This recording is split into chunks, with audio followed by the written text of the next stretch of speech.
Hello everyone, welcome to HW News. In our fight against coronavirus, our medical professionals, our doctors and nurses are the ones who are at the front line of this battle.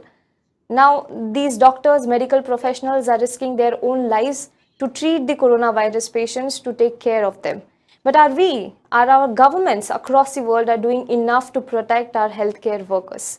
Now, today we are joined by Dr. Meenal Viz, who is a doctor based in London. Recently, you might have come across a viral picture on social media of hers where she is holding a placard outside the Downing Street and demanding protection of the healthcare workers in UK. Today, we are going to ask her about that, what compelled her to hold a protest outside Downing Street and the coronavirus situation in UK. First of all, doctor, tell me, what exactly compelled you to protest outside Downing Street? So I went down to Downing Street with my sign and I protested in silence and in isolation. And that was my signal flare to my colleagues across the country in the UK and even across the world, even to my colleagues in India, that if you're not happy with the state of affairs, that if you're not happy with the protection you have, then you can speak up. And Gandhiji once said that action expresses priorities, and this was my priority. My priority was to make sure that I encourage our colleagues to speak up and that justice needs to be served. We cannot sit back and watch our healthcare workers risk their lives and lose their lives so needlessly and so senselessly in a time where all of this could have been prevented. Well, doctor, can I ask you what exactly was the tipping point that made you feel like, no, I need to speak up right now and I need to go out there and stand and let them hear my voice? I've been following the cases throughout the last couple of months, and from the beginning of March, we were seeing deaths happening in the UK, in our country, and behind every number, behind every death, a story was told that this was a great man and this is what he did and this is what he did for his family. And then after the deaths started to rise so exponentially and uncontrollably, these deaths just became numbers across the community. And now we turn on the news and we just see 800 deaths, 900 deaths, and behind these numbers, there is no story, there's no humanity. And then from the public, it went to healthcare workers. I saw my colleagues suffer. I saw my colleagues still having to go into work without their protection and risk their lives. And they were risking their lives in the very same hospitals where they were told they would be protected. And these healthcare workers were losing their lives and they're leaving their loved ones behind. What struck me the most was that of a pregnant woman who passed away in the UK last week. She left her newborn baby behind in ICU, and now this newborn baby will never be able to see her own mother, and she will never know who her mother is. And I cannot sit back and just let these deaths be numbers, because all of this could have been prevented. And I want to make sure that we speak up against the government and we speak up to what's wrong, because we've been told that we would be protected. There's a systemic negligence happening in front of our own eyes right now. And if we don't speak up, we will see more deaths, and these deaths will just come across as numbers. Yeah, as you said, that these deaths will just come across as numbers. So do you think that because we are talking about coronavirus in terms of numbers, that reduces the severity of the crisis? Yes, because now these numbers are just coming up on the media. And the thing is, Arti, we don't have enough time to delve into every single statistic because it's happening at such a rate that nobody can go into every single detail like we were a few months ago. The humanity is stripped off. The sense of emotion is stripped off. These are real people. These are real people who have put their own lives at risk as doctors to save those in the public, to save those in the community, to work for the government to fight this pandemic. Yet they are the ones dying in the very same hospitals where they're working. And a line has to be drawn now, because we cannot just see these as numbers, and we cannot just continue to watch people die, because it's becoming the new normal. This is the new normal for us. We're turning on the news and we're seeing deaths, and this is what we expect. And a line has to be drawn. Correct. Doctor, you also spoke about the lack of PPE kits supplied to the doctors. Can you tell us what exactly happened on that front? Were you provided with the proper equipments or not? We have been told that we are being provided with the right equipment. We are being told by our government that they're distributing the supplies across the country, across hospitals across the country. Yet our guidelines to what we need to wear, whether we're seeing COVID patients or non-COVID patients, is changing. Initially, we were told that when we see COVID patients, we need to wear the full PPE, we need to wear the full aprons. And then when supplies changed, when they couldn't keep up with supply, the guidelines changed to tell us that we can go see a COVID patient with a plastic apron. My safety, the safety of my colleagues, the safety of all healthcare workers should not be based on supply. It has to be based on science. Correct, correct. Doctor, I recently read somewhere that there is a gag by NHS on healthcare professionals saying that they cannot talk to the press.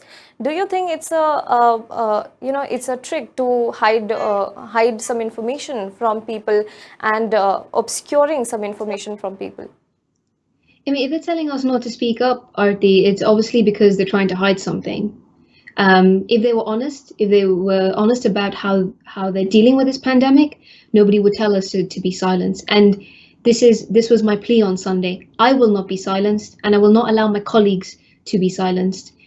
In the NHS, especially in the UK, our hospitals have cut so many outpatient appointments and surgeries because we're focusing all our resources into the pandemic. So how does it make any sense that despite cutting down our extra care for patients, you're telling me that you have enough time to pay managers and to pay hospital staff to track our social media accounts and to track what we're doing? This is not a good use of resources during a pandemic. Our priorities must be set straight. Our priority is to deal with this pandemic and to save lives. And we can only do that if we're honest, and we can only do that if there is transparency.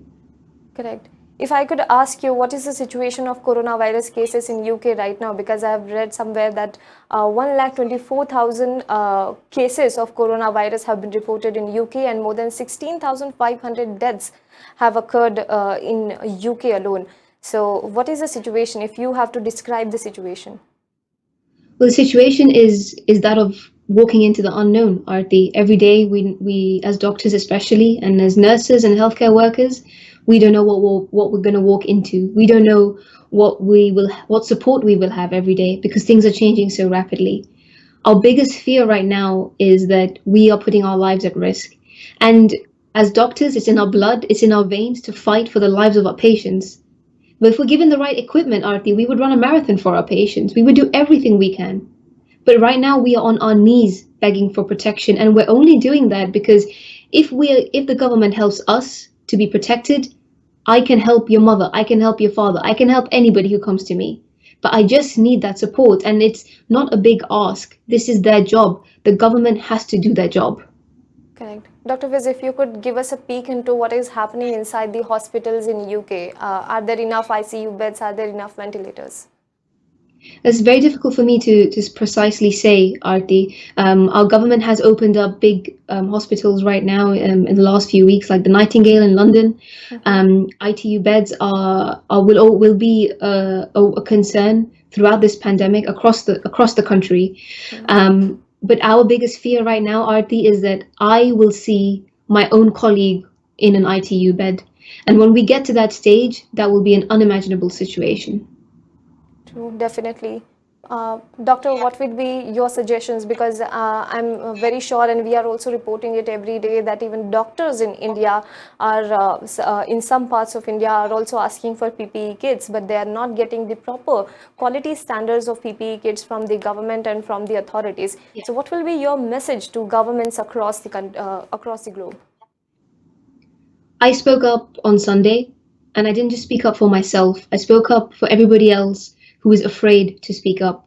And I hope this encourages you to speak up for your colleagues, to speak up for your rights. You're asking for protection, and it's okay to ask for that. And I will support you. Your colleagues across the world will support you. We have to unite as doctors and healthcare workers, because if we stay silent now, we will risk even more lives, and we will see our own colleagues die because of this virus. Well, Doctor, just one last question. Governments across the world are calling their healthcare workers who have died in the line of duty, they're calling them martyr. How do you look at this? This pandemic, we are not at war, Aarti. The virus doesn't know who we are. We cannot distract ourselves from the reality of this. This is not a war. This is a health crisis.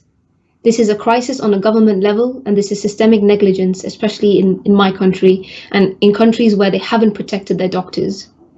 We are doctors, we are nurses, we are healthcare workers. We're not martyrs.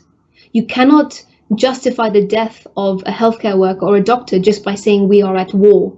They cannot get away with that. People cannot get away with that, because loved ones, families are losing their loved ones, and saying that we're losing our healthcare workers and that they're soldiers, it completely strips off the reality. It completely hides the reality, and it distracts people from the reality of what's actually happening. And calling us soldiers, clapping for us, praising us is not going to bring back the lives of these people who've lost their lives because of this virus. So my message is that please don't distract yourself from the claps. Please don't distract yourself from the diya lighting that's happening across India. Please don't distract yourself from the reality. Ask yourself, what is the truth and what is really happening? Well, thank you so much, Doctor. I hope your voice reaches to millions of doctors and healthcare professionals out there, and this serves as a wake-up call to the governments across the globe that they should step up and they should protect their healthcare workers. Thank you very much, Aarti. Now be the first to know about the latest updates on our new news app. Go on your Android or iOS, search for HW News Network. Download our app, choose the language you prefer to get updates in, and be up to date with the latest news.